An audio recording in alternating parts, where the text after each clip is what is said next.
So far so good ဆိုတာဝေးလေကောင်းလေလားဘာဖြစ်လို့ဆိုတော့ so far ဆိုတာပိုးဝေးတယ် so good ဆိုတာပိုကောင်းတယ်အဲ့ဒါမှန်ရလား မြန်မာလို့ဆိုလို့ရှိရင်တော့ဘာသာပြန်တော့ဟုတ်တယ်ရအောင်နဲ့ပေါ့နော်အင်္ဂလိပ်လို့ဆိုလို့ရှိရင်တော့ no ပိုင်းက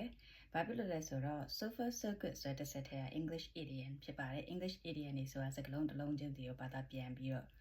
ထွက်လာတဲ့အရာတစ်ခုမဟုတ်ဘူးပေါ့နော်အဲ့တော့ so far so good ကဘာနဲ့ညီမျှလဲဆိုလို့ရှိရင် everything is going well until now ဆိုတာနဲ့ညီမျှပါတယ်အခုထိအဆင်ပြေနေရတဲ့သဘောမျိုးပေါ့ဥပမာနမူနာအဖြစ် how's your project so far so good တစ်ဆက်ထဲလာမျိုးဖြေတယ်နောက်တစ်ခုကကြတော့how was your day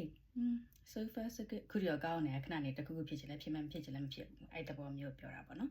နောက်ထပ်တစ်လက်စာတဲ့ထပ်ပြီးတော့ပြချင်တာက so far ဆိုတဲ့စကားလုံးလေးကိုခွဲပြီးတော့အသုံးပြုတဲ့နည်းပါအဲ့ဒါပါလဲဆိုလို့ရှိရင် so far ဆိုတာ until now ဆိုတဲ့အဓိပ္ပာယ်နဲ့ညီမျှပါတယ်ခုထိတိုင်းဆိုပြီးတော့ねသူ့ကိုစာကြောင်းရဲ့ရှေ့ဆုံးမှာတည်တံ့လာတယ်ဒါမှမဟုတ်နောက်ဆုံးမှာတည်တံ့လာတယ်တဘောတရားပြောမယ်ဆိုလို့ရှိရင် so far we have sold 100 tickets ခုထိတော့ငါတို့ရဲ့ ticket အဆောင်100ရောင်းပြီးသွားပြီတက်ပဲနောက်ကစာကြောင်းပြေဆုံးဆောက်တာနောက်ထပ် example က so far ကိုစာကြောင်းရဲ့နောက်ဆုံးမှာထားတာ I've only watched 3 episodes of the Korean drama so far